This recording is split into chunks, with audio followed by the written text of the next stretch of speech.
Assalamualaikum warahmatullahi wabarakatuh. Alhamdulillah Rabbil Alamin. Segala puji bagi Allah Jalla Jalaluh, pencipta, penguasa, pemilik, pengurus, dan pengatur alam semesta ini. Dialah Allah yang menerbitkan matahari dari timur dan menenggelamkannya di barat. Dialah Allah Jalla Jalaluh yang menjadikan malam itu sebagai selimut ketenangan dan menjadikan siang sebagai tempat untuk berusaha dan bekerja. Hanya kepada Allah kita meminta, dan kepadanya kita semua akan kembali. Allahumma salli wa sallim ala sayyidina Muhammadin wa ala alihi wa ashabihi ajma'in.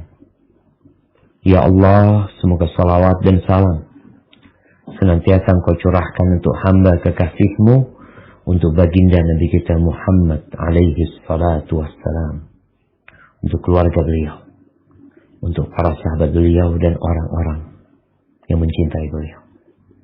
Semoga kita termasuk dari mereka. Amma ba'd. Ahibati fillah, para jamaah rahimakumullah, dimanapun antum berada, kalau kita melihat kepada kondisi manusia dari sisi ekonomi, sosial, dan yang lainnya, kita akan melihat keberagaman yang sangat banyak. Perbedaan yang kadangkala sangat terlihat. Ada yang sangat kaya dan ada yang sangat miskin. Ada yang sampai bingung uangnya mau dibuat apa. Bingung dia. Disimpan.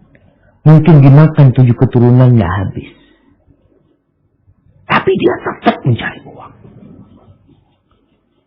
Namun ada juga yang bingung besok mau makan apa. Ada yang cerdas dan ada yang bodoh. Ada yang cantik dan ada yang tidak. Kita lihat. Mungkin orang suka membandingkan dirinya dengan orang lain. Ada yang putih dan ada yang coklat. Ada yang tinggi. Namun juga ada yang pendek, kerdil. Ada yang menjadi atasan. Bos besar. Memiliki banyak anak buah. Dan ada yang tidak menjadi apa-apa. Dia hanya menjadi pesuruh. Siapa yang mengatur semua ini, jemaah? Presiden? Kayaknya bukan. Nggak ikut-ikut urusan itu. Bahkan dia termasuk yang diurusin. Menteri apapun. Enggak juga. Kok nggak ngurusin fulan kaya, fulan miskin? Kok nggak ngurusin fulan dapat kerja, fulan mati? Kelaparan? Enggak. Mau menteri apapun. Gubernur mungkin. Enggak juga. Dia punya atur. Bupati, camat, yang lainnya. Hebatifillah. Yang mengatur semua tadi yang kita bicarakan, yang membuat Anda bisa duduk di sini, yang membuat antum semua bisa mendengarkan di sana, itu Allah Azza wa Jalla, Rabbul Alamin. Namun manusia kadangkala bergantung kepada sebab, lupa kepada yang menciptakan sebab. Oh, mereka jadi kaya, Ustaz, karena usaha, karena kerja keras. Kalau bicara orang terkaya di dunia, Jeff Bezos mungkin, oh dia Ustaz memang pintar orangnya. Emangnya dia aja yang pintar. Banyak orang lebih pintar dari dia. Cuma beda nasib. Ya. Karena yang membagi rezeki, yang menjadikan fulan di atas, fulan di bawah, fulan kurus, fulan gemuk, fulan sehat, fulan sakit, itu pencipta alam semesta ini. Dia berbuat semau dia. Namun semua kehendaknya, semua perbuatannya, itu didasarin ilmu dan hikmah. Allah berfirman di surat Az-Zukhruf ayat 32. Coba dibaca. Di surat Az-Zukhruf ayat 32. Tafadhal.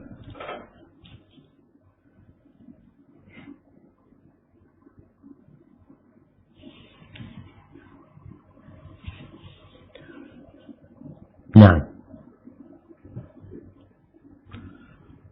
Mana yang mau baca?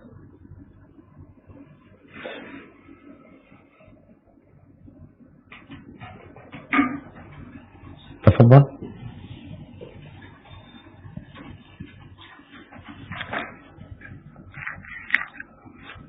Lagi ngopi yang baca nih.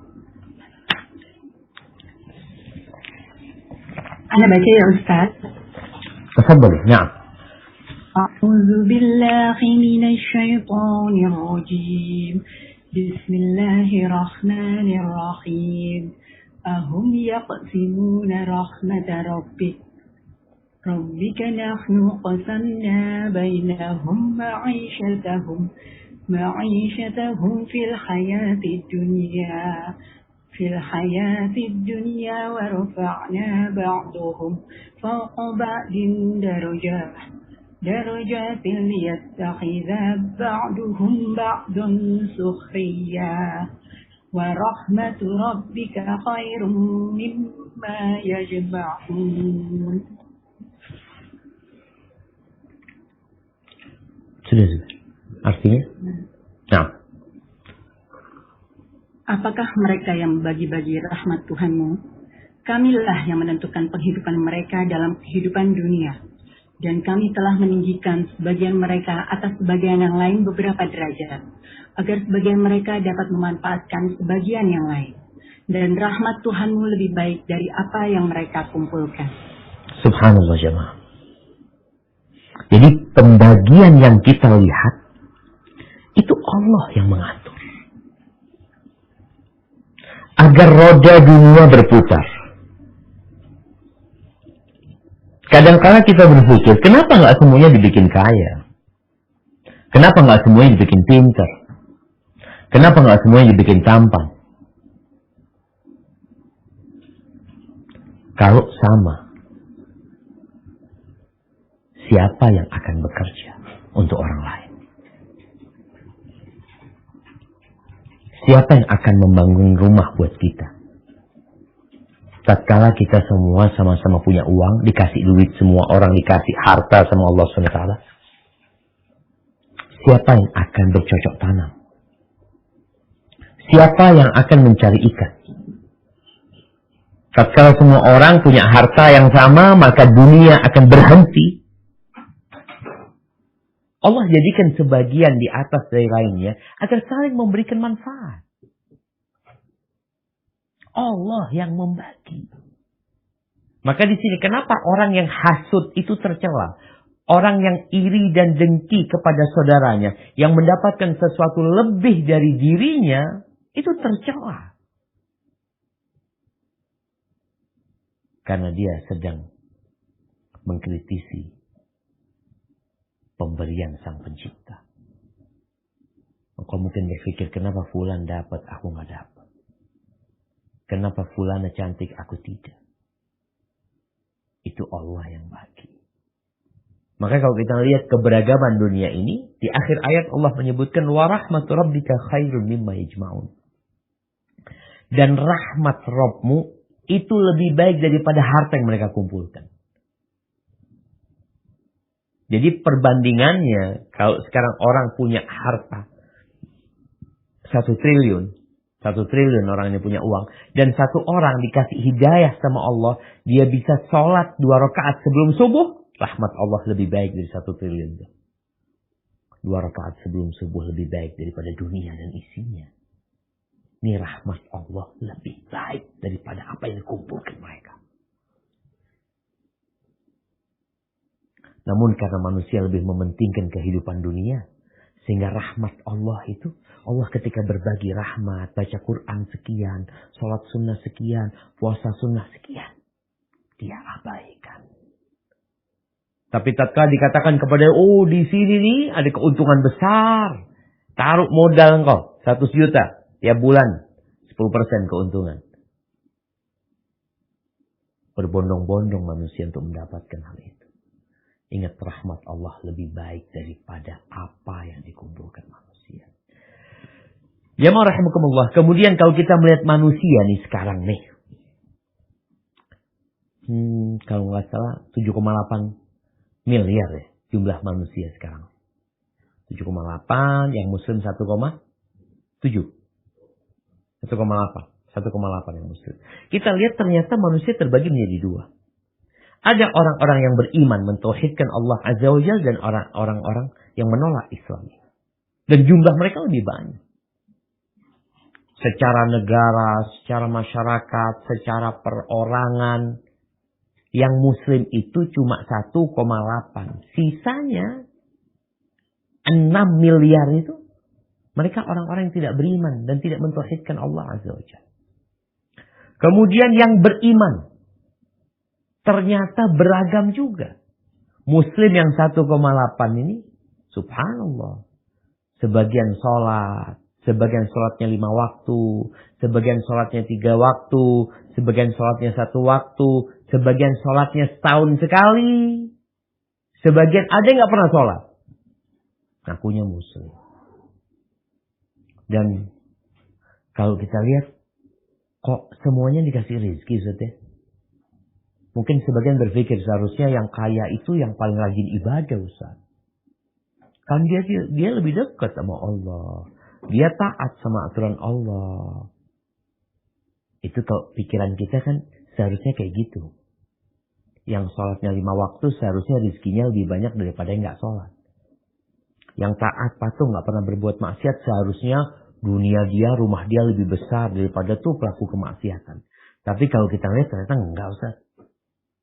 Bahkan kadang-kadang sebaliknya. Yang taat, yang patuh susah hidupnya. Yang maksiat terus, Allahu Akbar, rumahnya 2, mobilnya banyak. Gimana nih, Ustaz? Kita harus pahami dunia ini, jemaah. Kita dulu nggak ada. Kita tuh nggak ada. Namanya Syafiq itu nggak ada dulu. Terus tahu-tahu kita ada. Kemudian tumbuh besar. Jadi diingat sama manusia. Tapi keturunan engkau dulu nggak ada. Sehingga kalau kita lihat, kenapa sih Allah kasih dunia ini kepada semua orang? Ya, karena memang nggak ada harganya dunia ini. Yang nggak sholat dikasih kaya sama Allah. Yang kerjanya, na'udzubillah, jadi pelacur kadang-kala. Atau pezina. Si lelaki. Ya hidupnya enak. Kita lihat firman Allah Subhanahu wa taala di surat Al-Isra ayat 18 sampai 21. Surat Al-Isra ayat 18 21. Tafadhal. A'udzubillahi minasyaitonir rajim. Man kana yuridul ajilata ajjalna lahu fiha ma nasha'u liman nuridu summa ja'alna lahu jahannama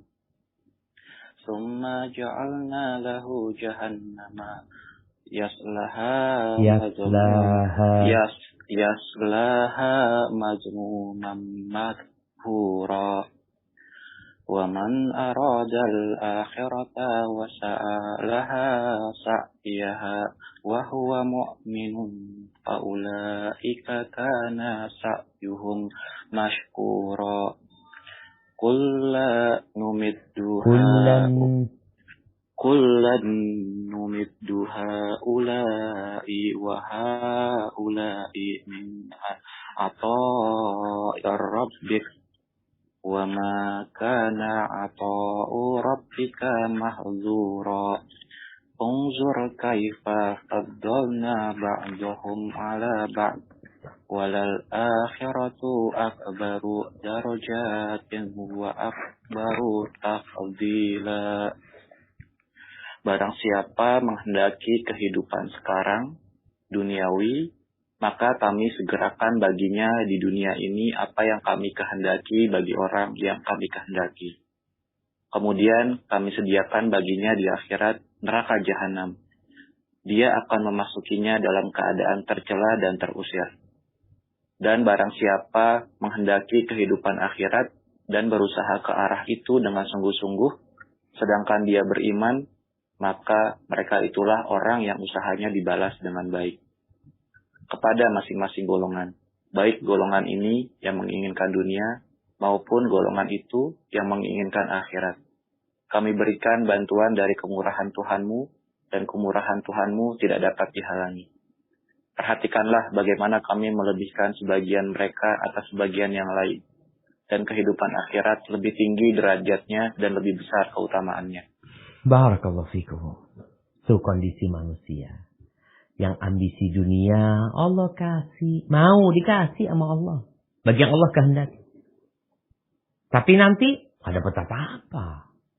Bahkan kalau di dunia dia terhormat, dia mulia, jadi orang terkaya di dunia, kemana-mana dihormatin dan dihargai. Nama dia selalu ada di atas, tapi di akhirat, dia akan datang memang meninggalkan semuanya. Sekarang kita bisa ngelihat, orang kaya dunia mati, nggak bawa apa-apa. Orang terkaya di Indonesia. Salah satu orang terkaya di Indonesia mungkin yang punya sinar emas yang sekarang sedang ribut tentang harta warisan. Berapa triliun yang dia bawa ke kuburannya? Gak ada. Maka yang Allah sebutkan, kalau ambisinya dunia, tempatnya neraka jahanam nanti. Adapun yang ambisinya akhirat dan dia berusaha bekerja sesuai dengan tuntutan akhirat tersebut dalam kondisi dia beriman, Allah akan balas. Jadi kemudian Allah sebutkan, semuanya Allah akan beri. Yang ingin dunia Allah kasih, yang ingin akhirat Allah kasih dari kemurahan Allah Subhanahu wa taala. Enggak ada yang bisa menghalangi karunia Allah Azza wa Jalla. Enggak ada. Jadi mungkin sebagian mengatakan, kenapa fulan kok dikasih sama Allah padahal fulan enggak sholat? Kenapa fulan kok dikasih sama Allah padahal fulan itu na'udzubillah pezina? Nggak ada yang bisa menghalangi pemberian Allah SWT. Kau siapa? Kerjakan tugasmu. Laksanakan kewajibanmu. Lalu Allah mengatakan, lihat loh bagaimana Allah melebihkan sebagian atas sebagian lainnya. Ketahuilah akhirat itu lebih derajat-derajatnya lebih tinggi, lebih mulia daripada kehidupan dunia ini, jamaah. Hibatifillah. Kembali kepada tema kita. Siapa orang terkaya di dunia? Kenapa sih muncul tema itu? Atau muncul topik di majalah. Bahkan ada majalah yang memang kerjanya. Majalah apa? Majalah Forbes apa? Ya. Yang biasa mengangkat orang terkaya di dunia. Di nomor fulan. Perempuan terkaya di dunia. Atlet terkaya. Kemudian artis terkaya, macam-macam diangkat. Kenapa? Ternyata manusia ini memang suka membandingkan, jamaah. Suka. Dia suka ngeliatin ke sana, berapa yang dia punya, gitu. Kita ingin tahu. Kalau ditanya orang terkaya di Indonesia, siapa? Kira-kira suami, mbak-mbak ada yang masuk enggak? Oh, mungkin masuk Ustaz. Nomor sekian Nomor berapa ada yang nomor 2000, ada yang nomor. Semua kalau dilihat jemaah, ini masuk dalam daftar orang terkaya. Kok jadi Allah fulan tulisnya sekian. Kalau bicara terkaya di dunia mungkin Jeff Bezos kemudian yang punya Microsoft siapa? Bill Gates Kemudian nanti lagi ada yang punya Facebook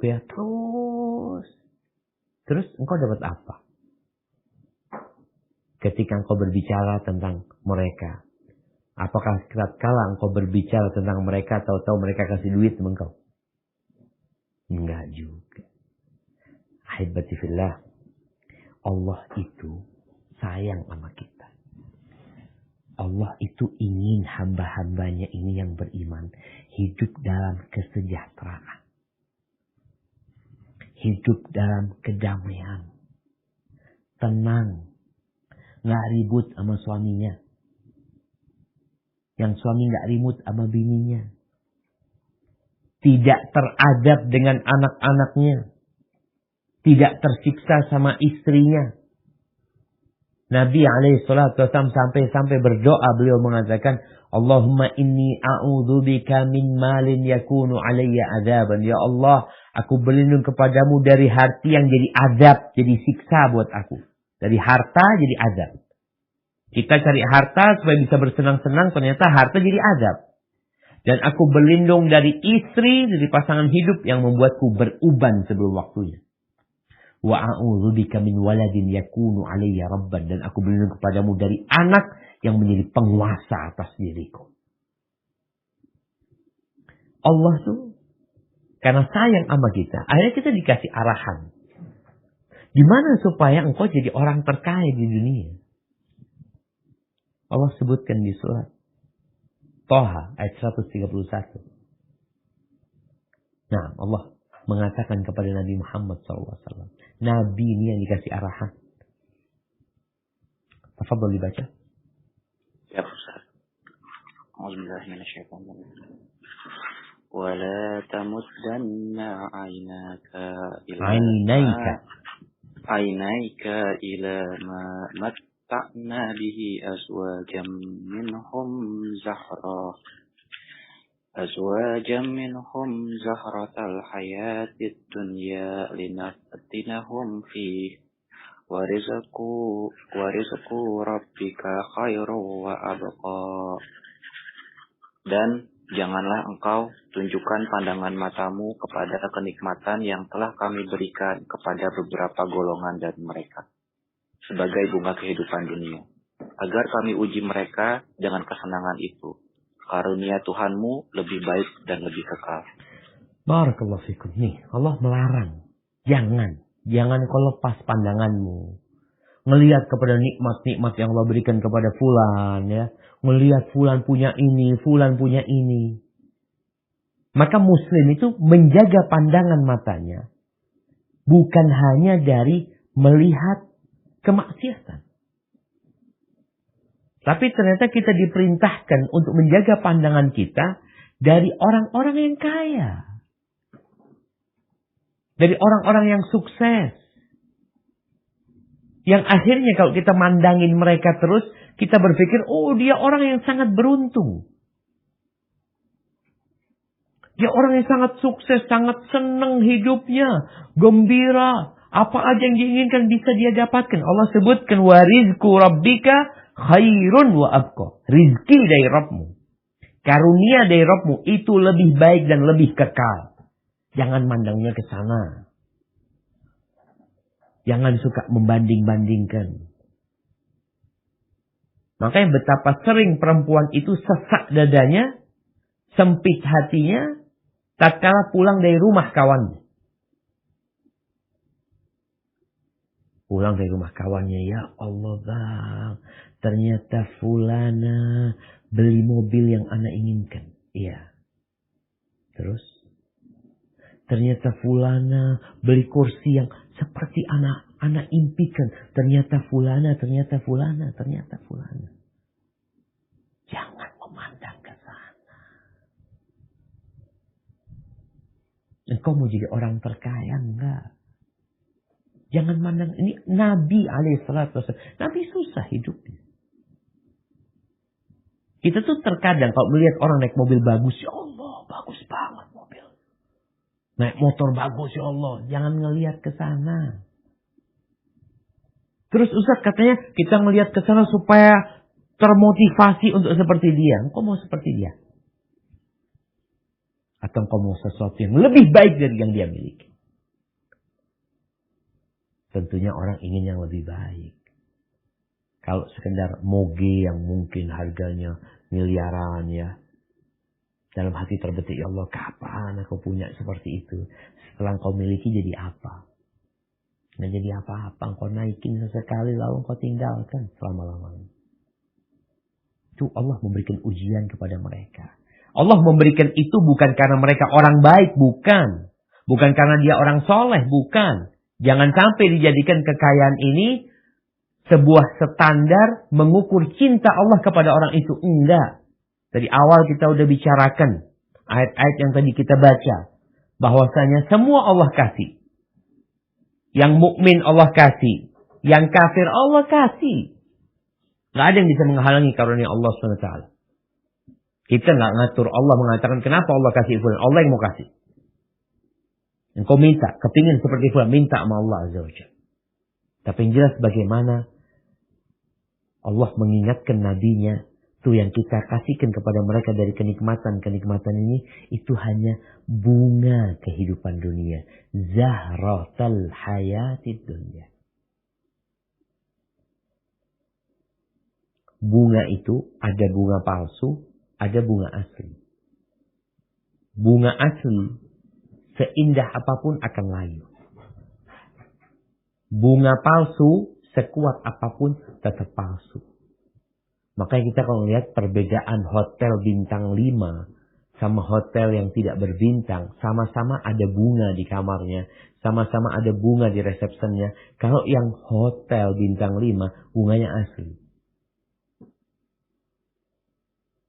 Yang di hotel tidak berbintang ada bunganya, tapi dari plastik. Tapi awet. Nggak ada yang mau. Yang ini layu. Sehari, 2 hari, 3 hari, sepekan. Jangan tertipu dengan bunga itu.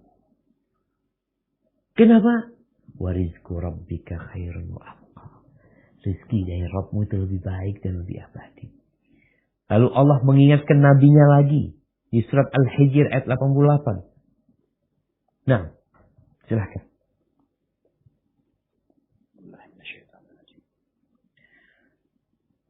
Ayat 88 ya. Nah. Sombong.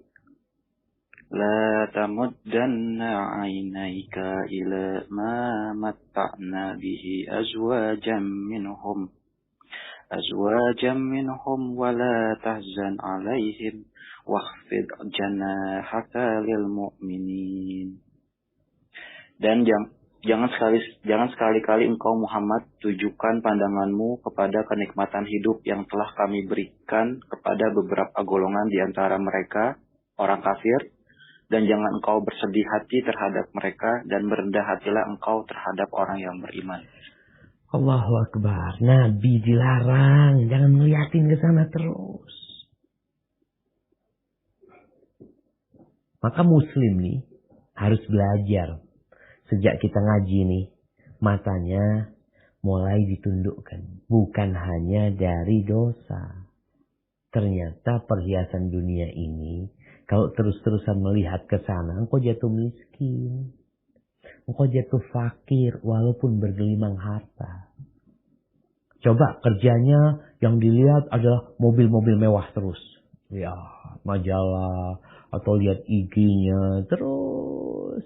Engkau melihat 1, 2, 3. Terus tambah miskin, tambah miskin, tambah miskin. Makanya Allah melarang Nabi SAW.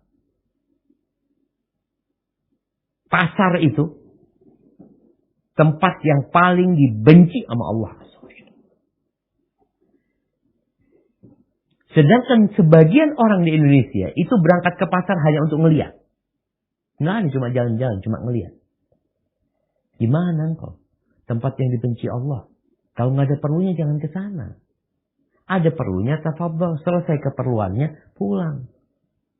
Jangan akhirnya jadi fitnah mata. Yang sampai rumah suami sakit hati. Karena istrinya minta ini, minta itu gara-gara dia melihat. Terus kau nggak boleh ngelihat ke sana. Apa yang dilihat? Disinilah Nabi SAW mendapatkan pencerahan dari Allah. Lalu beliau memberikan pencerahan kepada umat beliau. Untuk menjadi orang yang terkaya di dunia. Unzuru ila man huwa asfala minkum. Lihatlah kepada yang di bawah kalian. Engkau lihat kepada yang di bawah. Engkau di atas. Engkau melihat yang di atas. Engkau di bawah. Mau jadi kaya apa jadi miskin? Mau jadi kaya lihat kepada yang di bawah. Mau jadi miskin lihat kepada yang di atas. Engkau akan terus hidup miskin dan melarat. Maka Rasul sallallahu alaihi wasallam mengatakan, "Unduru ila man huwa asfala minkum وَلَا تَنْظُرُوا إِلَى مَنْ هُوَ فَوْقَكُمْ فَهُوَ أَجْدَرُ أَنْ لَا تَزْدَرُوا نِعْمَةَ اللَّهِ عَلَيْكُمْ. Lihatlah kepada yang di bawah kalian. Jadi orang kaya engkau. Jangan melihat kepada yang di atas. Jadi orang melarat. Engkau akan selalu mengatakan, aduh fulan, mobilnya lebih bagus, rumahnya lebih mewah ini. Coba engkau lihat kepada pembantumu yang di rumah. Berangkat ke rumah dia. Lihat kepada tetangga-tetangga dia. Kau datang, ya Allah, kaya engkau. Jadi kalau bicara kaya sama miskin ini, tergantung bagaimana kita memandangnya, Ma. Karena sebenarnya dunia ini nggak ada artinya. Allah kasih kepada semua orang. Allah nggak milih yang taat Allah kasih dunia, enggak. Yang taat kita lihat ada hamba-hamba Allah yang taat, kasih kekayaan, ada hamba-hamba Allah yang maksiat, Allah kasih juga kekayaan. Maka Nabi SAW menjelaskan, laisal ghina an kathratil arab. Kekayaan itu bukan dengan banyaknya harta benda, bukan dengan banyaknya aset, kekayaan. Bukan seperti itu. Kalau kita ngelihat nih, anak baru saja baca tentang kekayaan orang-orang terkaya di dunia, memang yang paling dibicarakan aset. Oh, dia punya ini senilai sekian, dia punya ini senilai sekian, dia punya ini senilai sekian. Maka setelah dikalkulasi semua, oh dia jadi orang paling kaya. Nabi SAW mengatakan bukan itu kekayaan. Walakinnal ghina ghinan nafs. Tapi kekayaan yang sebenarnya adalah kekayaan jiwa. Oh, berarti tinggal bagaimana kita mengatur jiwa kita untuk jadi orang kaya. Mau jadi orang kaya atau mau jadi orang miskin. Ada di tanganmu ternyata. Kalau kekayaan harus dengan harta benda, ya anak nggak punya apa-apa, Ustaz. Enggak, bukan kayak gitu. Ghinan nafs. Kekayaan jiwanya. Bagaimana kekayaan jiwa? Rasul sallallahu alaihi wasallam mengatakan, irda bima qasamallahu laka takun aghnan nas. Ridalah engkau dengan apa yang Allah berikan kepadamu. Ridalah, puaslah, nerimalah dengan apa yang Allah berikan kepadamu. Yang ngasih pembagian itu Allah. Tinggal bagaimana engkau menyikapinya. Bukan manusia yang bagi-bagi rizki. Bukan. Allah. Engkau sebagai bos memberikan gaji kepada fulan sekian, fulan kepada sekian. Bukan engkau yang bagi rizki. Gaji itu bukan selalunya rizki. Bisa jadi rizki dia itu sehat badan dia. Itu lebih baik daripada harta yang banyak. Ridolah dengan apa yang Allah berikan kepadamu. Berapa yang datang, qul alhamdulillah. Takun aghnan nas. Saat itulah engkau menjadi orang yang paling kaya. Tatkala engkau punya perasaan ridha sama Allah Subhanahu wa taala, hari ini pulang ke rumahnya, dia lihat istrinya masak nasi sama sayur gambas, sama tempe, sama sambal. Lalu dia duduk, ya Allah, lakal hamdu kulluh, ya Allah. Bismillah. Allahu Akbar. Tapi orang kaya raya memiliki banyak harta. Dia datang ke meja makan dia. Segala makanan, menu tersedia di sana. Hanya satu yang ada di sana. Dia mungkin lagi kepingin makan cumi. Istrinya bilang nggak ada cumi tadi di pasar. Ada 10 menu di sana. Cumi yang ada. Ketika dia tanya, mana cuminya? Jatuh miskin dia. Istrinya nggak ada. Subhanallah. Yang lainnya ini tak dilihat. Itu manusia cuman. Yang tadi makan sayur gambas sama tempe sama sambal, alhamdulillah yang ini ada 10 menu makanan. Seafood semuanya, tinggal cumi yang nggak ada. Dan dia lagi pengen makan cumi. Dia susah akhirnya. Hilang kenikmatan dari dia. Kalau dia riba, dikatakan cuminya habis. Alhamdulillah, ya sudah yang ada lah. Keriboan ini jamaah. Puas dengan pemberian Allah. Yang awalnya yakin. Awalnya bermula orang riba itu karena yakin. Bahwasanya Allah Azza wa Jalla yang membagikan segala-galanya. Dan Allah melakukan itu sesuai dengan sistem keadilan Allah Azza wa Jalla yang telah dia tetapkan. Maka antum akan jadi orang kaya. Kata Imam Syafi'i rahimahullahu ta'ala. Idza kunta dha qalbin qanu'in. فَأَنْتَ وَمَالِكُ الدُّنْيَا سَوَاءُ. Kalau engkau memiliki hati yang nerima. Bukan nelongso. Bukan nestapa. Nerima. Puas. Engkau bersama raja yang memiliki dunia ini sama. Sama. Raja semua ada. Maka dia nerima karena ada. Tapi engkau menerima apa adanya. Maka engkau akan sama jadi orang terkaya di dunia. Maka bagaimana sekarang kita menjadi orang terkaya di dunia? Berarti gak harus punya harta yang berlebih. Apakah suamimu orang terkaya di dunia? Lihat.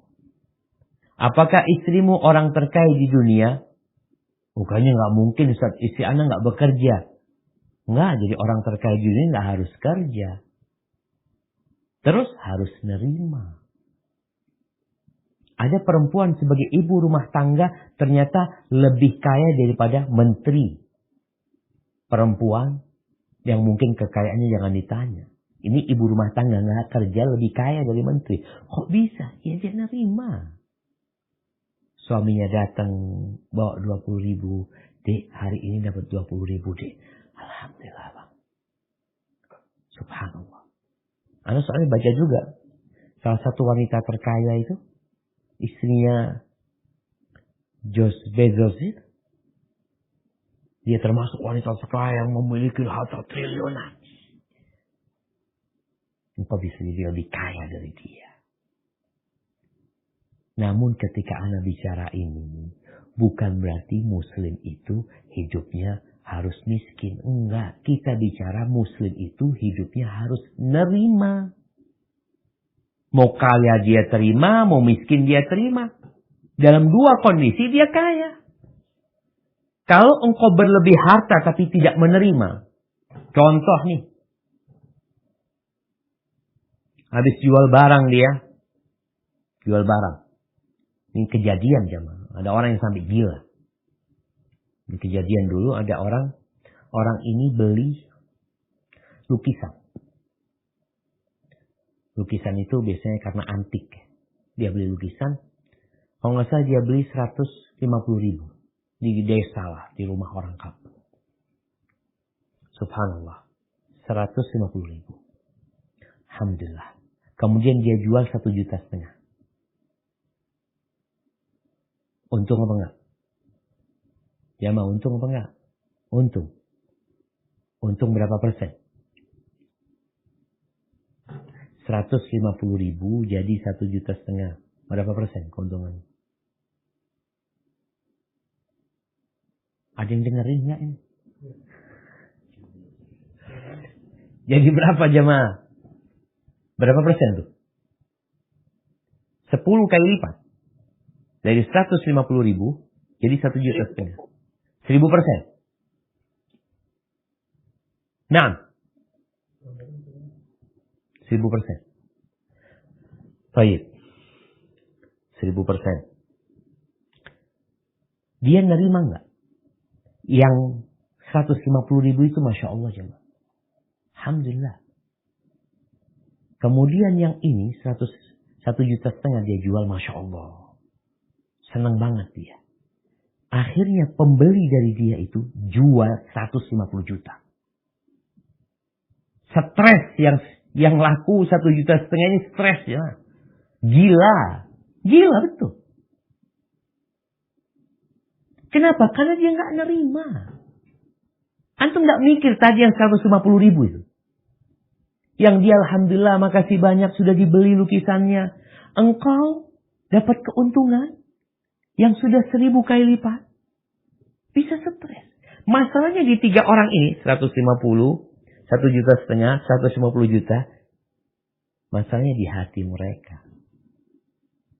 Kalau mereka nerima takdir Allah Azza wa Jalla, apa yang Allah berikan selesai. Oh, fulan laku sekian, ya memang rezekinya fulan. Alhamdulillah sudah dapat sekian. Maka inilah tadi kita bicarakan. Ada orang-orang kaya yang dia, subhanallah, tukang becak jamaah, ojol, mungkin bicara puluhan ribu, ratusan ribu dia dapat. Ini orang bicaranya ratusan juta, miliaran. Kadang-kala dia dapat keuntungan 100 juta. Ternyata kawannya jual lagi dapat keuntungan 200 juta. Susah dia jamaah. Ya Allah, kalau aku tahan tadi itu sebenarnya mungkin aku bisa untung 200 juta. Kok nggak lihat tuh yang ojol untung 200 ribu. Alhamdulillah. Yang kaya engkau apa? Ojol. Yang nerima. Yang menerima dengan apa yang Allah berikan kepada dia. Ini hidup ini ujian. Mau dikasih 1 juta, 2 juta, 200 juta, 200 miliar, sama aja. Allah kasih semuanya. Allah bagi-bagikan semuanya. Apa yang membedakan? Hati dan jiwanya. Maka kata Nabi SAW, Man kanatid dunya hammahu. Barang siapa yang dunia ini menjadi ambisi dia. Yang ada di benak dia, kalau diotopsi otaknya dilihat tuh semuanya urusan dunia. Fulus, aset, rumah, tanah, apalagi apartemen. Isinya pokoknya ambisi dia dunia. Yang dia hayalkan, yang dia mimpikan, yang dia rajut, itu dunia. Apa yang terjadi sama orang ini? Ja'alallahu faqrahu baina ainai. Allah jadikan kefakiran itu berada di depan mata dia. Di depan kedua mata, seperti kacamata. Bangun tidur, dicari kacamata dipakai. Kacamata kemiskinan. Subhanallah jemaah. Naik mobil dia pakai kacamata lagi. Kacamata kemiskinan. Toleh sana miskin. Ke atas, ke bawah miskin. Walaupun bergelimang harta. Kenapa? Karena dia pakai itu kacamata. Ambisi dia dunia. Konsekuensinya, kemiskinan akan menampingi dia. Di depan mata, baina ainai. Di antara kedua matanya terus. Wasyattata alaihi syamlah. Urusannya dicerai beraikan. Urusannya nggak selesai-selesai, nggak rampung-rampung. Tukang beca habis isya tidur. Masya Allah. Wa atathu dunya wahyara wa lam ya'tihi minad dunya illa ma qaddara lahu. Dunia tidak akan datang kepada dia kecuali yang sudah ditentukan. Bakal dikasih engkau. Udah segitu-segitu. Makanya pernah ada seorang anak yang punya ibu matre. Ibunya itu nggak nerima coba. Melihat fulana punya ini, beli ini itu. Akhirnya sang anak ini bingung. Gimana sama ibu dia ini? Karena kalau mau jadi orang kaya seperti apapun. Ada yang lebih kaya lagi, ada yang lebih kaya lagi. Akan pernah selesai urusannya. Maka akhirnya sama anaknya ini dibawa ke rumah itu tukang becak. Dia punya sohib tukang becak. Habis maghrib apa habis isya ya. Dipanggil, Umi lihat nih. Rumahnya kecil. Dia punya anak 2 apa 3. Sang bapak ini tiduran di paha istrinya. Anaknya sambil mijitin bapaknya. Tidur di bawah nih jemaah. Anaknya sambil mijitin kakinya bapaknya. Si istri merajut sesuatu sambil ngobrol di antara mereka. Sang anak mengatakan, Mi lihat Mi, bahagia banget dia Mi. Padahal gak punya apa-apa. Besok ya besok. Kita gayuh becak lagi. Ini orang bisa untuk makan 70 tahun ke depan. Susah hidupnya. Ini besok gak tahu yang mau dimakan. Kok bisa dia bahagia? Kok bisa tenang dia? Beda ambisi. Wa man kanatil akhiratu hammah. Barang siapa yang ambisinya akhirat. Dia pandang kehidupan yang satu hari sama dengan 1000 tahun. Dia pandang di situ ada neraka. Yang adab teringannya adalah orang ditaruh bara api di telapak kakinya. Otaknya mendidih. Dia lihat surga Allah Azza wa Jalla. Orang yang paling rendah di surga Allah itu yang dikasih 10 kali lipat dunia dan isinya. Kalau dia mengatakan, ada apa aku dengan kehidupan dunia ini? Mali walid dunya. Aku mau ke sana. Aku hanya menjadi perantau di sini.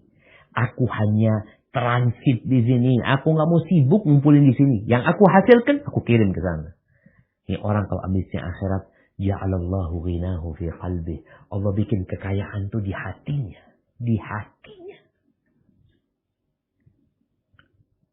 Kemudian, wa jama'a alaihi syamlah.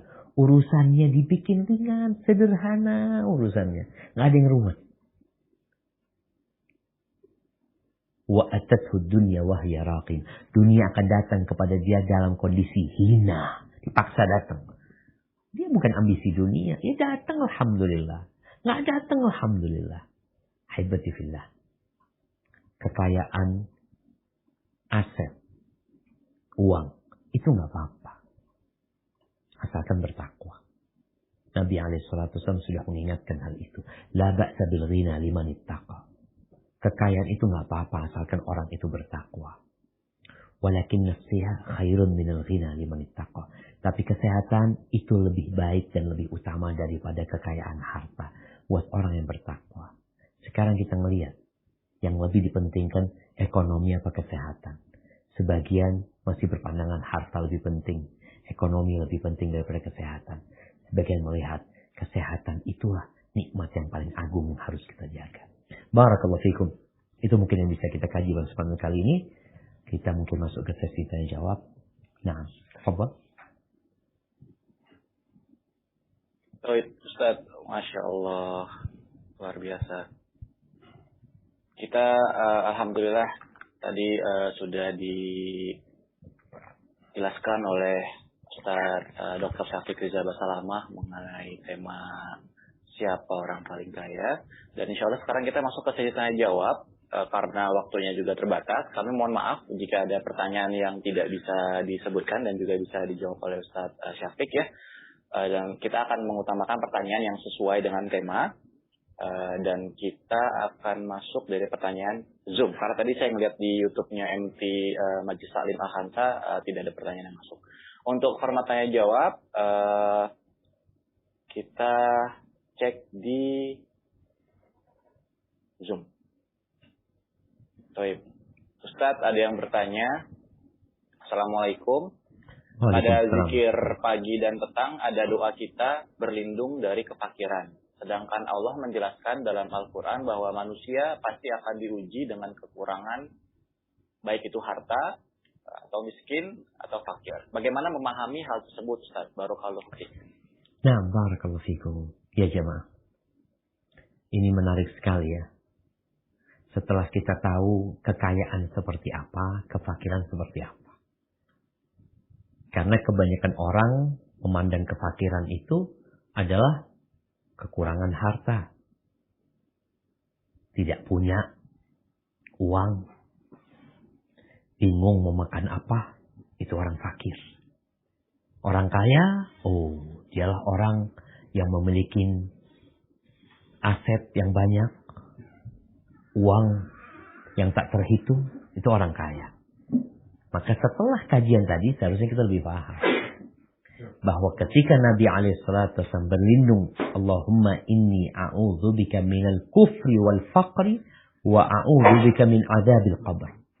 Beliau berlindung yang pertama dari kekufuran. Kufur. Kufur kepada Allah. Kufur kepada nikmat yang Allah berikan. Wal faqr. Dan dari kefakiran. Kefakiran yang paling menakutkan adalah kefakiran jiwa. Bukan berkaitan dengan fakir uangnya nggak ada. Orang fakir itu bisa jadi kaya. Makanya kadang-kadang kita ngelihat pembantu sama juragan itu lebih kaya mana. Mungkin akan memandang juragannya kaya, pembantunya fakir. Kenapa? Pembantunya berhak dapat zakat. Berarti dia masuk fakir. Juragannya enggak kaya. Dia wajib zakat. Dia sudah sampai hartanya kepada nisab. Namun ketika kita bicara kaya dan fakir dari pandangan Islam. Dalam hadis Nabi SAW, kekayaan itu bukan dengan banyaknya harta benda. Maka kita akan tahu, bisa jadi juragannya fakir, tapi wajib zakat. Pembantunya kaya, tapi berhak terima zakat. Kenapa? Karena yang ini kaya jiwa, yang ini miskin jiwa. Jadi fakir di antara yang para ulama jelaskan, beliau berlindung dari kefakiran jiwa. Itu yang paling menakutkan. Baik, apakah masuk di sana kefakiran harta? Masuk. Kita berlindung kepada Allah dari kefakiran harta yang menyebabkan kita akhirnya tidak bisa fokus beribadah. Iya. Karena ada orang yang terlalu miskin sehingga dia nggak bisa ikut pengajian, ya, sehingga dia harus bekerja siang malam. Dia banyak anaknya sedangkan hartanya nggak cukup. Akhirnya kefakiran itu merusak ibadah dia. Membuat dia tidak bisa melaksanakan ibadah dengan baik. Itu termasuk kefakiran yang kita berlindung kepada Allah Azza wa Jalla. Adapun berkaitan dengan firman Allah, وَلَنَبْلُوَنَّكُمْ بِشَيْءٍ مِنَ الْخَوْفِ وَالْجُوعِ وَنَقْصٍ مِنَ الْأَمْوَالِ وَالْأَنْفُسِ وَالثَّمَرَاتِ وَبَشِّرِ الصَّابِرِينَ. Allah akan menguji. Kalian akan diuji dengan yang namanya kekurangan, kelaparan, ketakutan, kekurangan harta, kekurangan jiwa, kekurangan buah-buahan. وَبَشِّرِ الصَّابِرِينَ. Berikan kabar gembira kepada orang-orang yang bersabar. Di sini kita berlindung kepada Allah dari kefakiran. Tapi kalau nanti datang ujian dari Allah SWT, hilangnya harta kita, kita tetap kaya jiwanya, sehingga mampu mensyukuri nikmat Allah SWT. Mampu untuk mengatakan, Inna lillahi wa inna ilaihi raji'un. Jadi itu yang perlu dilakukan seorang muslim. Jadi antum yakin ujian itu akan datang, tapi dengan berlindung dari kefakiran tadi, paling tidak kefakiran jiwa yang kita takutkan, sehingga musibah datang, antum sudah dikasih kekuatan sama Allah SWT. Hada wallahu a'lam bishawab. Nah. Masya Allah. Terjawab ya, ibu atau bapak tadi yang bertanya di sini tidak disebutkan untuk pertanyaannya. Kita lanjut Ustaz untuk mempersingkat waktu dan juga pertanyaan. Pertanyaan yang kedua. Assalamualaikum Ustaz. Ana izin bertanya. Ana Indah dari Pekanbaru. Bagaimana cara menasihati ibu yang tidak qanaah terhadap pendapatan ayah dan lalai dari kewajibannya sebagai seorang istri? Terkadang Ana sebagai anak ingin menyampaikan, tapi Ana ragu, takut Ana salah dalam berbicara Ustaz. Jazakallahu khair, barakallahu fiik. Barakallahu fiikum. Lihat tuh jemaah. Sifat perempuan yang disebutkan tadi ya, nggak semua perempuan. Di mana ibunya, sang anak melihat ibunya. Ibunya punya dua masalah. Nggak qanaah, tidak melaksanakan kewajibannya. Banyak menuntut, tapi tidak melaksanakan apa yang menjadi tugas-tugas dia. Dan ini termasuk penyakit yang berat buat perempuan. Rasul SAW ketika mengatakan uritun nar, ditampakkan kepada aku neraka. Fa'idha aktsaru ahlihan nisa, ternyata kebanyakan penghuni neraka itu perempuan. Ada yang bertanya, ya Rasulullah walima, kenapa kebanyakan penghuni neraka itu perempuan? Yakfurnal ihsan wa yakfurnal ashir. Dia kufur kepada kebaikan yang diberikan kepada dia. Dia kufur kepada pasangan hidup. Sampai Rasul SAW mengatakan, Lau ahsanta ila ihdahunna dahr. Kalau engkau berbuat baik kepada perempuan-perempuan itu sepanjang 1 tahun. Thumma ra'at minka syai'. Lalu dia melihat ada kesalahan yang dilakukan oleh dirimu. Maka dia akan mengatakan, engkau tidak pernah membahagiakan aku. Engkau tidak pernah berbuat baik kepada aku. Nih. Miskin tuh perempuannya. lelaki itu punya kewajiban memberikan nafkah. Sebesar apa nafkah yang wajib diberikan kepada seorang istri sesuai dengan kemampuan suami. Suami banyak, kasih banyak. Suami dapat sedikit, ya sedikit. Bagaimana sekarang ibu yang materi seperti ini? Yang nuntut selalu kepada suaminya. Kurang, subhanallah. Kenapa kurang? Karena dia melihat ke atas. Melihat ke atas ini menjadi penyebab orang itu jatuh miskin. Melihat ke atas. Nabi SAW dilarang melihat ke atas. Terus gimana? Ngelihat ke bawah. Ajak ibunya ke rumah orang-orang yang mungkin sehari makan, sehari tidak makan. Ajak ibunya ke tempat orang-orang yang cacat. Yang susah hidupnya. Yang kadangkala mau beli bensin buat motor itu bingung. Ajak ibunya ke tempat itu. Mungkin kalau engkau memberikan nasihat dengan lisan, gak akan masuk mungkin. Oke sekarang. Kau bawa bu, yuk jalan-jalan yuk. Aku punya sedikit rezeki nih. Mau bagi-bagi sama fakir miskin di sana bu. Biar ibu lah yang ngasih, aku pengen ibu yang dapat pahala bu. Ngomong sama ibunya. Berangkat ke rumah-rumah yang meroboh. Tempat janda-janda tua yang tinggalkan sama anak-anaknya. Ditelantarkan oleh suaminya. Yang mungkin tidur di atas amben saja. Yang rumahnya gak ada kamar mandinya. Yang kalau mau ke kamar mandi harus berangkat ke sungai. Subhanallah jamaah. Itu untuk terapi agar ibunya nerima dengan kondisi yang ada. Berkaitan dengan kewajiban dia sebagai seorang istri. Masalahnya dia kan gak kona. Dia merasa dia itu benar. Dia merasa suaminya yang tidak melaksanakan kewajiban dan tugasnya. Dia dalam posisi menuntut hak dia. Ini perlu pembahasan lagi tentang keimanan dia. Tentang Allah Azza wa Jal. Yang menciptakan laki-laki dan wanita. Allah yang mengangkat derajat laki-laki lebih tinggi dari wanita. Kewajiban istri taat dan patuh kepada suami. Ini bicara iman. Setelah engkau jalan-jalan sama ibumu ke tempat orang-orang miskin. Mampir ke kuburan. Ziarah kubur. Ingatkan dengan akhirat ya. Terus ingatkan kepada kebaikan-kebaikan ayah. Anak ini penting nih. Soalnya kadang-kadang memang ada ibu. Tolong nih para ibu juga.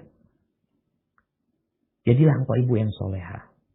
Mungkin sang suami mungkin tidak terlalu pandai melakukan tugasnya. Maka usahakan suamimu tetap sebagai pahlawan di rumah. Bapakmu tuh capek, nah kesian, ini itu. Sebutkan kebaikan-kebaikan ayahnya. Sehingga anak menghormati bapaknya. Tapi kalau sekarang anak lihat anaknya paham. Yang masalahnya ibunya. Barakallahu fiik. Nah. Baik, Mbak Indah, semoga terjawab pertanyaan tadi ya. Kita lanjut ke pertanyaan selanjutnya Ustadz, karena ini Masya Allah yang nanya banyak sekali. Pertanyaan selanjutnya, bismillah, izin bertanya Ustadz, apa boleh berdoa pada Allah? Karena ditakutkan jika kaya tidak bisa menggunakan harta dengan baik, cukup saja untuk hidup tidak kaya dan bisa menerima yang ada saja. Afwan, syukran. Barakallahu fikum. Nah, kalau bicara bolehkah kita minta kekayaan kepada Allah SWT? Boleh-boleh aja. Tapi memang kekayaan yang berkah. Rasul SAW pernah mendoakan Anas bin Malik agar dia banyak hartanya. Apa doanya? Allahumma aksir malahu wa auladahu wa barik lahu fi wa atil hayatahu wa gfir lahu. Atau kama qala Nabi SAW. Beliau memintakan buat Anas bin Malik, ya Allah banyakin anaknya Anas. Banyakin hartanya Anas. Panjangkan umurnya, berkahi dia di sana. Berkah di anaknya, berkah di hartanya, berkah di umurnya. Dan ampuni dia. Jadi memang kalau kita meminta sesuatu, minta yang berkah. Minta yang manfaat. Jadi jangan hanya sekedar, minta kekayaan. Jadikan aku orang paling kaya. Apa gunanya kekayaan? Kalau ternyata membuat engkau melampaui batas. Terus cara doanya, nah di sini ada etika berdoa.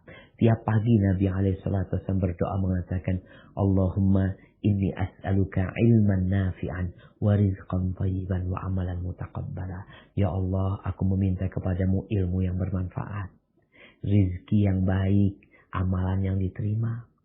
Boleh juga berdoa meminta, Allahumma inni as'aluka al-huda wa tuqa wal afaf wal ghina. Ya Allah, aku minta kepadamu petunjuk, ketakwaan, kehormatan diri, dan kekayaan. Kalau bicara kekayaan, yang paling utama kekayaan jiwa, bukan banyaknya harta. Maka kalau mau doa, doa minta sama Allah. Minta kaya, kekayaan yang bermanfaat, yang tidak membuatmu melampaui batas. Memang Rasul sallallahu alaihi wasallam menyebutkannya tentang beruntungnya orang ruziqa kafafan, dikasih harta yang cukup, yang mencukupi dia. Cukup. Mau umroh, ada uangnya, alhamdulillah cukup buat berangkat umroh, alhamdulillah. Nggak berlebih, kalau berlebih pikirannya nanti kemana-mana gitu loh. Dia pas kepingin mungkin butuh mobil ya buat keluarganya, ada uangnya, alhamdulillah. Itu yang menyebabkan dia hidup tidak berlebih-lebihan. Kemudian berkaitan dengan meminta kekayaan ini, ketahuilah bahwa ada orang-orang kaya yang bermanfaat. Seperti Abu Bakar Siddiq, Utsman bin Affan, kemudian Talha bin Ubaidillah, Abdurrahman bin Auf, kaya dan kekayaannya bermanfaat. Maka jangan salah berdoa ketika minta kekayaan.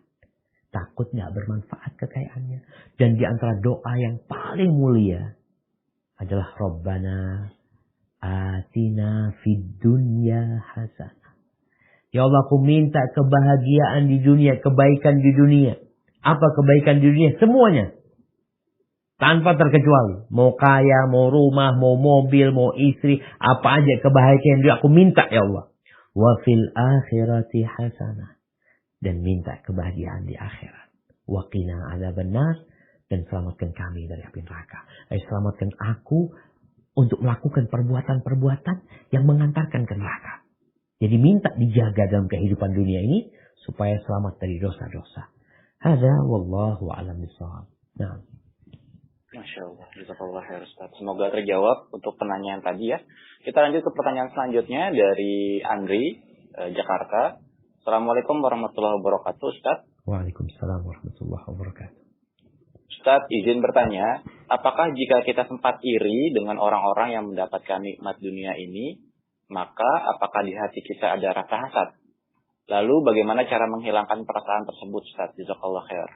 Assalamualaikum warahmatullahi wabarakatuh. Waalaikumsalam warahmatullahi wabarakatuh. Gimana dia sempat iri?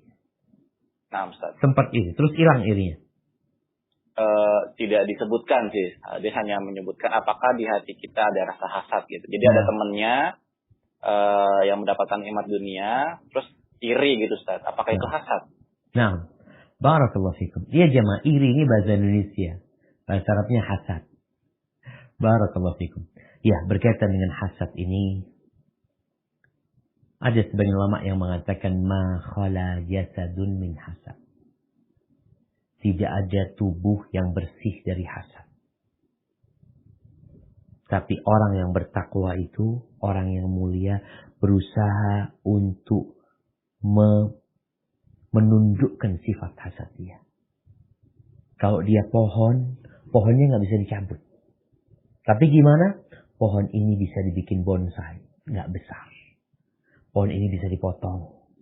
Mungkin dia tumbuh lagi, potong lagi. Tapi ada sebagian orang yang pohon hasadnya ini disiramin. Bukan cuma disiram, dipupuk sama dia. Sehingga jadi besar. Kalau sudah besar, sesak. Maka seorang muslim, ketika dia melihat nikmat yang Allah berikan kepada saudaranya, yang awal dia ingat adalah dunia ini nggak ada artinya. Ya Allah. Yang kedua, dia ingat yang membagi nikmat kepada orang itu Allah Azza wa Jalla. Baik. Kalau yang dibagikan kepada dia itu nikmat agama. Dia hafal Quran. Masya Allah. Dia bisa sholat malam. Dia hafal hadis-hadis Nabi. Aku enggak, aku kepingin kayak dia. Oh, kepingin kayak dia nggak apa-apa. Tapi jangan berharap nikmat yang ada pada diri dia hilang. Itu nggak boleh. Jadi bagaimana kita tatkala melihat saudara kita dapat nikmat, lihat ketika nikmat itu nikmat dunia ya, kemudian dia gunakan nikmat dunia itu untuk kebaikan, maka boleh kita yang namanya ridho. Kita kepingin, ya Allah kalau aku punya harta, aku ingin juga berangkat haji, aku ingin berbagi, itu nggak apa-apa. Tapi kalau keinginanmu adalah, kenapa fulan dapat, aku nggak dapat. Lalu muncul hasad yang paling menakutkan, bagaimana nikmat dia hilang.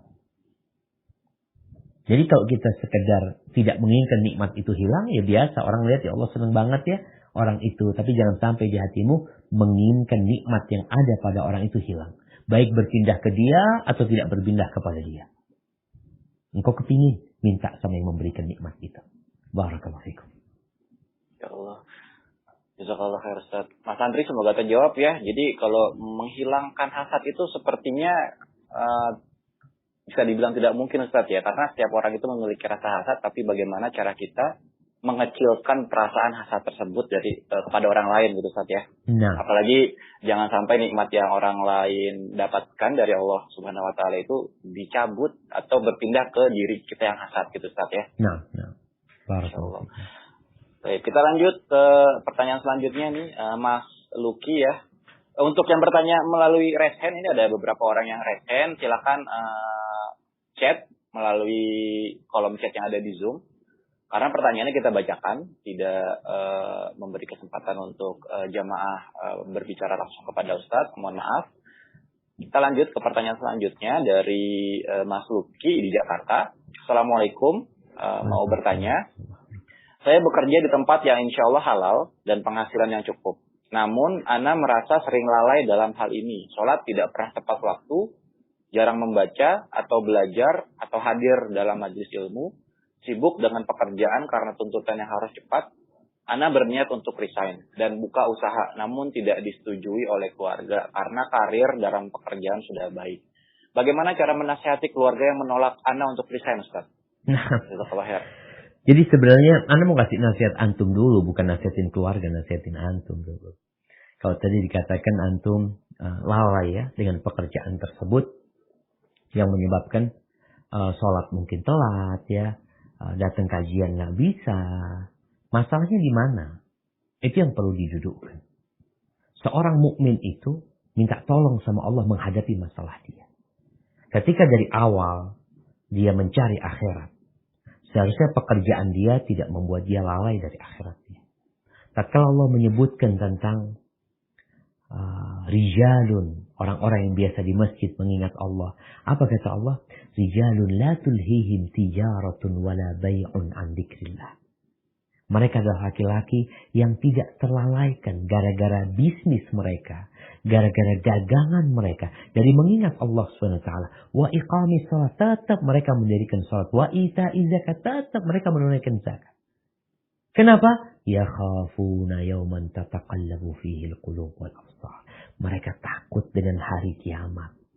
Tatkala semua ditinggalkan, tatkala orang kebingungan, mata memandang dengan pandangan kosong, hati yang penuh dengan kekhawatiran. Itu yang ditakutkan. Jadi sekarang, kalau bicara kerjaan antum udah punya karir, antum katakan kepada keluarga, nggak akan tetap kerja di sini. Nggak perlu antum riset. Tapi pola kerja antum yang dirubah. Sampaikan kepada bos atasan, afwan, saya mukmin ya, saya orang Islam. Saya nggak lama hidup di dunia, bos. Ya, mungkin 70 tahun saya mati. Fasilitas yang digunakan di kantor ini bukan pemberian perusahaan. Tangan saya bukan pemberian perusahaan. Kaki saya bukan pemberian perusahaan. Mata, telinga ini bukan pemberian perusahaan. Ana dituntut sama yang ngasih Ana itu semua agar Ana beribadah kepada dia. Ana diperintahkan bekerja dengan baik. Iya. Kita diperintahkan bekerja dengan baik. Tapi tidak melupakan tugas anak sebagai hamba Allah Azza wa Jalla. Maka pola kerjanya yang perlu dirubah. Sampaikan kepada atasan. Kalau nggak terima atasan, antum dipecat nanti. Nggak apa-apa sudah. Nggak perlu ngasih nasihat keluarga. Katakan anak dipecat. Selesai di PHK sama keluarga. Sama siapa? Sama perusahaan. Tapi yang jelas, antum berusaha. Muslim ini jamaah, dimanapun dia berada, jadilah dia lentera yang menerangi. Dia nggak boleh kalah dengan kondisi yang ada. Ketika dia lihat lingkungan yang tidak mendukung dia, dia bangkit untuk menciptakan lingkungan yang mendukung dia. Dia menciptakan jamaah. Itu Muslim berpikir seperti itu. Aku nggak harus ikut orang terus. Kalau bicara kerja tempat itu iya, tapi aku harus merubah kondisi yang ada. Maka nasihat anak, coba antum duduk. Apa sebenarnya? Ya kalau tadi dikatakan kok nggak bisa ikut kajian ya. Kenapa nggak bisa ngaji? Oh kalau anak wira swasta mungkin bisa ikut ngaji. Belum tentu. Belum tentu. Bahkan ada yang gara-gara dia bisnis ini itu nggak bisa tidur. Kenapa? Karena dia berpikir, ya Allah bangkrut Ustaz ini itu. Kalau kemarin kerja itu tiap bulan dapat gaji. Ada banyak resiko di sana. Jadi kembali kepada bagaimana kita memanage hidup kita. Jadi antum mau jadi pengusaha, berpikir di situ bisa lebih bebas. Nah, namun juga bisa jadi antum di sana lebih susah, lebih capek. Berapa banyak yang jadi pegawai itu hidupnya santai ya. Kerja sampai jam 4, ba'dal maghrib bisa ikut kajian. Tapi ketika antum jadi bos, ba'dal maghrib ditelepon. Kenapa? Bos ini ada fulus besar nih bos. Kayaknya bos harus datang nih. Datang antum. Kajian selamat tinggal akhirnya. Barakallahu fikum. Nah. Masya Allah. Semoga terjawab ya tadi Mas Luki. Belum tentu kalau antum buka usaha dan resign itu bisa memiliki waktu lebih banyak. Karena banyak orang yang mengetahui, dan ini rahasia umum lah kalau jadi pengusaha itu waktunya lebih sedikit biasanya ya Ustadz ya. Tapi kalau udah jadi pengusaha yang sukses sih justru pekerjaannya dikasih ke anak buah, jadi waktu luangnya lebih banyak. Toib, Ana lanjut Ustadz. Tunggu dulu. Ana mau ngomentarin antum tuh. Oh ya siap. Iya, kalau jadi pengusaha sukses waktunya lebih banyak ya, sehingga bisa datang kajian. Yang Ana lihat, pengusaha sukses tuh jarang datang kajian. Masa sih Ustaz? Pengusaha-pengusaha yang suksesnya, Anda lihat di masjid itu ya orang-orang biasa-biasa aja yang datang gitu ya. Karena kembali yang sukses ini masih ingin lebih sukses lagi.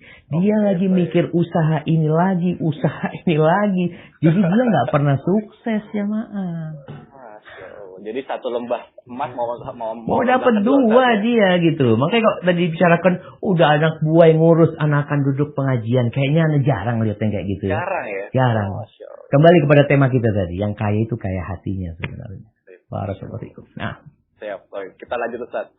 Terima kasih. Mudah-mudahan jadi pengingat juga para pengusaha-pengusaha yang nonton ini yang sukses juga bisa hadir pengajian Ustaz. Nah. Dari Rakendi.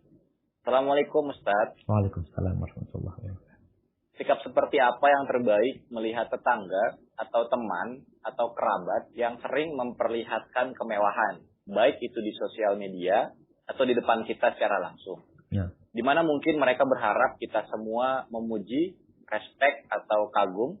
Apakah kita peduli apakah tidak peduli adalah sikap yang terbaik dari kita? Tadi pertanyaan terakhirnya, apakah tidak peduli adalah sikap yang terbaik dari kita? Jazakallahu khairan. Nah, barakallahu fikum. Iya jamaah. Iya sebenarnya kalau kita lihat ya, apa sih yang dibanggakan manusia? Apa? Kalau bicara dia punya mobil mewah, punya baju bagus, ini itu semuanya. Bukankah semua itu akan ditinggalkan sama dia? Maka tugas kita sebagai seorang muslim tatkala melihat saudara kita yang gayanya itu gaya duniawi, kesian dia. Kalau antum lihat orang kayak gitu, antum ngomong, antum ikut ana yuk kata dia. Ayo ikut ana, bawa ke kuburan tuh orang. Kuburan orang paling kaya di kota itu, lihat nih. Kau lihat nih, ini orang paling kaya, habis kayak gitu tuh. Sian ya. Cuma sekedar ngomong gitu aja antum. Terus pulang lagi antum sedang nganterin dia. Makan bakso apa cerita sama dia. Supaya dia ingat tuh, iya ternyata mati orang paling kaya di dunia tuh. Orang itu bangga dengan dunia. Tertipu dengan dunia karena lupa sama mati. Makanya Rasul SAW mengatakan, Aktsiru zikra hadhimil ladzat. Perbanyak kalian mengingat pemutus kenikmatan. Putus semua kenikmatan. Baik, Kemudian kita perlu sampaikan kepada dia juga, ya. Kalau dia kawan kita, tetangga kita, ya. Sampaikan kepada dia, engkau punya ini, ya Allah, fulan, kau berapa beli ini? 20 juta, fulan beli 200 juta. Langsung dia biasanya kalau tahu yang lebih kaya dari dia langsung ciut gitu ya. Kadang-kala memang kita perlu tunjukkan apa sih yang mau dibanggakan, seperti itu. Kalau kemudian kita nggak peduli, apakah termasuk kita menasihatin dia? Tergantung. Bisa jadi bentuk nasihat kepada dia itu bukan dengan lisan, tapi dengan sikap. Kita tidak mempedulikan dia dengan harta yang dia tampakkan.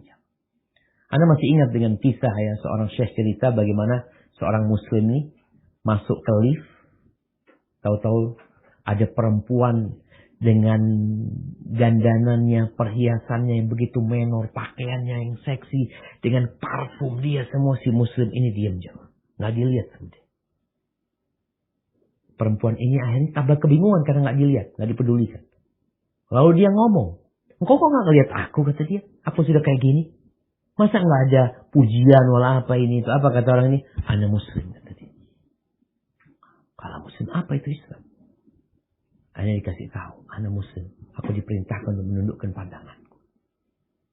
Akhirnya perempuan itu kepingin tahu tentang Islam, dikasih nomor handphone, dan dia masuk Islam. Jadi bentuk memberikan nasihat kepada orang itu bisa jadi dengan lisan, bisa jadi dengan sikap. Maka hendaklah kita melihat. Namun jangan sampai kita hendak merubah kemungkaran, kemudian yang terjadi kemungkaran yang lebih besar. Jadi antum pandai-pandai menimbang. Ini orang modelnya kayak apa nih? Apa bisa dengan didiamkan kemudian dia jadi lebih baik, atau dia harus dikasih tahu. Dan kalau ngasih tahu orang kayak gitu, mungkin kita tidak menegur langsung tentang sikap dia. Terus caranya, tumbuhkan keimanan dulu di hati dia. Tadi salah satu cara yang disampaikan dengan ziarah kubur yang memang mengingatkan kepada kematian. Hadza wallahu a'lam bishawab. Masya Allah.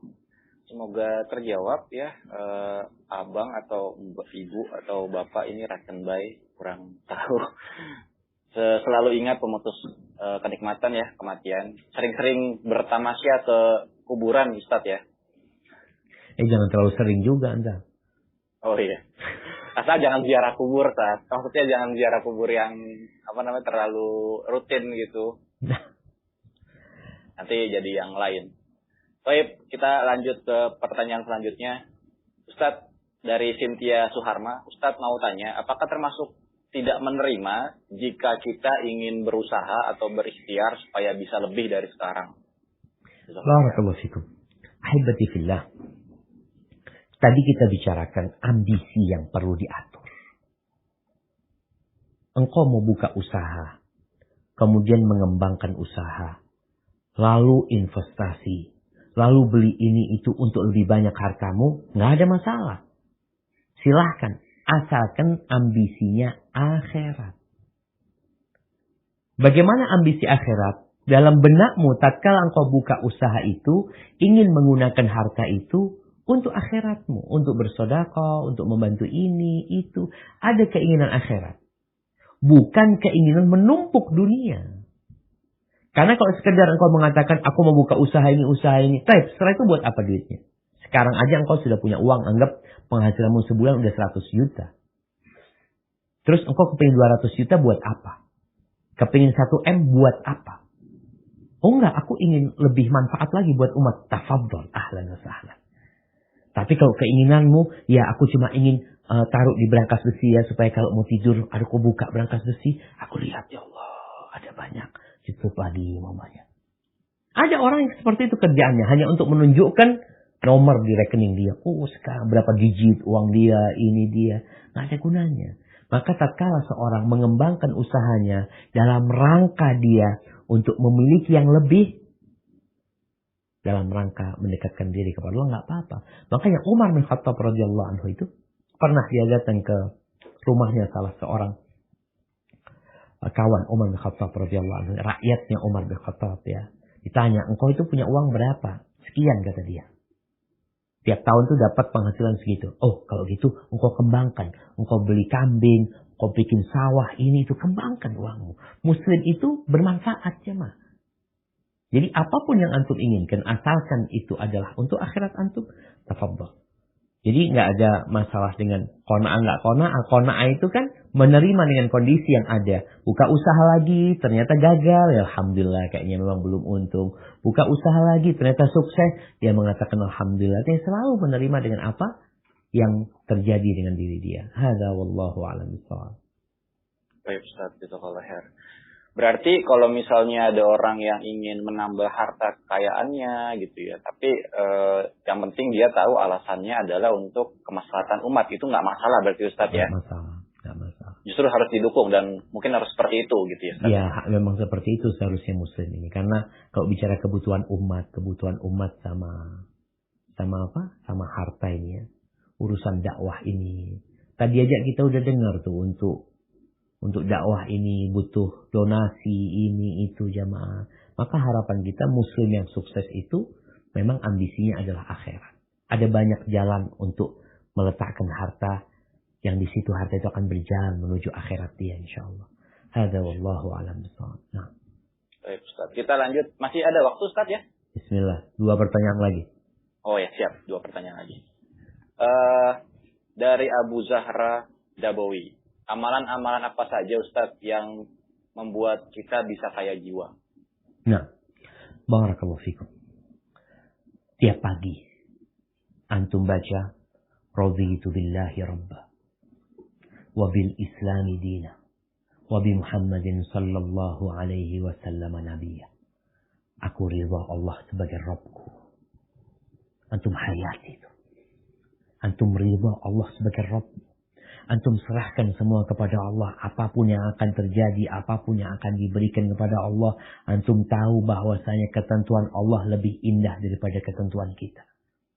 Aturan Allah lebih baik daripada aturan kita. Raditu billahi rabba wa bil islami dina. Ridha Islam sebagai agama kita. Dan ridha Nabi Muhammad SAW sebagai Nabi kita. Maka baca nih pagi dan petang 3 kali. Karena dia akan merasakan lezatnya beriman kepada Allah SWT. Apapun yang terjadi sama dia udah ridha. Udah ridha sama Allah Azza wa Jalla. Kemudian yang kedua, selain membaca itu, adalah dengan melihat kepada yang di bawah kita. Tadi udah dibahas tuh. Karena kalau antum memandang ke atas, maka antum yang akan jadi orang miskin. Memandang ke bawah, antum ya Allah Alhamdulillah, banyak hartaku ya Allah. Ya Allah makasih banyak ya Allah. Itu yang akan terjadi. Kemudian yang ketiga juga tadi kita sudah sampaikan tentang ziarah ke tempat orang-orang miskin. Belum kita bicarakan tuh. Berkunjung ke tempat orang-orang miskin, dekat sama mereka. Itu juga insya Allah akan membuat kita lebih menerima dengan kondisi yang ada. Hadza wallahu a'lam bishawab. Masya Allah. Jazakallahu khair Ustaz. Baik. Kita masuk ke pertanyaan terakhir Ustaz ya. Nah. Assalamualaikum Ustaz. Saya Umu Adam dari Jakarta. Apakah salah jika dalam doa kita hanya melulu akhirat tanpa menyebut dunia kecuali anak yang soleh? Syukran. Barakallahu fikum. Jamaah rahimakumullah. Kita ini hidup di dunia. Kita harus realistis. Rasul SAW hidup di dunia. Kalau kita lihat doa yang paling sering dibaca Nabi Muhammad SAW adalah Rabbana atina fid dunya hasanah. Wa fil akhirati hasanah wa qina adzabannar. Sebaik-baiknya agama, sebaik-baiknya ajaran adalah ajaran Nabi kita Muhammad alaihi salatu wassalam. Oh anak enggak perlu sama urusan dunia. Iya, Nabi enggak perlu sama urusan dunia ini. Ketika ditawari oleh Umar bin Khattab, ya Nabi tidur di atas tikar yang membekas di perut Nabi alaihi salatu wassalam. Terus Umar menangis mengatakan, "Ya Rasulullah, itu kaisar yang berada di Romawi, itu Kisra yang ada di Persia, mereka hidup bergelimang dengan harta." Apa kata Nabi alaihi salatu wasallam? "Mali walid dunya." Apa urusanku sama dunia ini? "Innama masali wa masalud dunya karakibin istadhalla tahta syajaratin thumma raha wa tarakaha." Aku ini urusan sama dunia, kepentinganku sama dunia ini. Aku ini hanya seperti seorang musafir yang naik kendaraan, terus dia singgah berteduh di bawah pohon, lalu meninggalkannya. Hanya sebentar di bawah pohon tersebut. Namun ternyata Nabi SAW tetap mengajarkan doa, Rabbana atina fid dunya, minta kebaikan di dunia ini. Kebaikan-kebaikan yang akan mengantarkan kepada surga Allah SWT. Kalau bicara rumah, kita perlu rumah. Kita perlu pasangan hidup, ya. Kita perlu kendaraan, perlu. Kita perlu biaya untuk sekolah anak-anak kita. Biaya untuk melanjutkan kehidupan ini. Makanya tatkala ada sahabat Nabi, Sa'ad bin Abi Waqqas yang sakit parah. Kemudian dia hendak memberikan harta dia itu sebagai wakaf semuanya. Udah mau dikasihkan ke orang. Dia punya anak satu perempuan. Dia punya harta banyak. Lalu kata Nabi SAW, nggak boleh. Terus gimana kalau setengahnya? Nggak boleh setengahnya. Mau disedekahkan setengahnya, wasiat. Terus gimana kalau sepertiganya? Sepertiganya itu banyak. Sepertiga boleh, tapi itu udah banyak.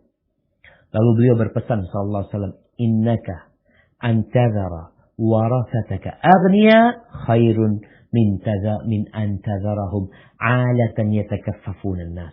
Engkau meninggalkan ahli warismu dalam kondisi kaya, punya harta, itu lebih baik daripada engkau tinggalkan mereka miskin lalu mereka minta-minta sama manusia. Makanya ketika seorang meminta kepada Allah SWT, lihat doa Nabi SAW. Kita ini nggak tahu dengan apa yang akan terjadi keesokan hari, akan ada musibah, akan ada ini itu. Maka doa yang paling mulia, Rabbana atina fid dunya hasanah. Minta kebahagiaan di dunia. Wa fil akhirati hasanah. Dan minta kebahagiaan di akhirat. Wa qina azabannar. Dan minta supaya diselamatkan dari api neraka. Hada wallahu a'lam bishawab. Itu yang bisa Anda sampaikan pada kesempatan kali ini. Kurang lebihnya mohon maaf apabila benar yang Anda sampaikan dari Allah Jalla Jalaluh. Kalau ada yang salah itu dari diri Anda pribadi. Allah dan Rasulnya terbebaskan dari kesalahan itu. Barakallahu fikum. Mari kembalikan kepada pembawa acara. Jazakallah khair. Masya Allah. Waalaikumsalam. Jazakallah khair. Bergetar hati ini Ustaz mendengar siraman pengingat juga, walaupun sudah banyak yang kita ketahui dari kajian-kajian Ustaz yang lainnya ya. Bahwa yang dapat saya simpulkan dari kajian hari ini adalah siapa orang yang terkaya di dunia adalah orang yang qanaah. Yang tadi Ustaz sampaikan. Orang yang bisa menerima apa yang sudah Allah berikan kepada kita di dunia ini. Nah, tiba saatnya di akhir acara kami mengingatkan kepada para jamaah ataupun para pemirsa yang mendengar kajian online dari Majlis Taklim Al-Khamsah ini. Jangan lupa untuk subscribe dan like channel YouTube-nya Majlis Taklim Al-Khamsah Cilandak. Untuk menyaksikan kajian-kajian lainnya, karena insya Allah akan ada beberapa kajian rutin yang akan ditayangkan secara online. Kembali kami sampaikan kepada para jamaah sekalian yang ingin berdonasi untuk operasional dakwah dapat ditransfer ke nomor rekening 7144-387-688 Bank Syariah Mandiri atas nama Dias Ratnasari. Dan sebelumnya juga kami ucapkan mohon maaf kepada para jamaah yang sudah bertanya dan belum sempat dijawab oleh Ustaz Syafiq karena keterbatasan waktu. Insya Allah jika ada kajian berikutnya, silakan mengikuti kajian online dan menanyakan sesuai tema kepada Ustaz Syafiq. Rizal Basalama. Kami ucapkan jazakumullah untuk Ustaz Dr. Syafiq Rizal Basalama MA, dan juga kami ucapkan kepada pengurus dan anggota Majlis Taklim Al-Khamsah Cilandak, seluruh peserta yang ikut acara ini, dan seluruh pihak yang telah membantu kajian online Majlis Taklim Al-Khamsah Cilandak. Saya Ilham Pradipta, selaku moderator, mohon undur diri. Mohon maaf jika ada salah kata dan khilaf selama memandu acara ini. Sampai jumpa di kajian selanjutnya. Kita tutup dengan doa kifaratul majlis. Subhanakallahumma wa bihamdika asyhadu an la ilaha illa anta astaghfiruka wa atubu ilaik. Assalamualaikum warahmatullahi wabarakatuh.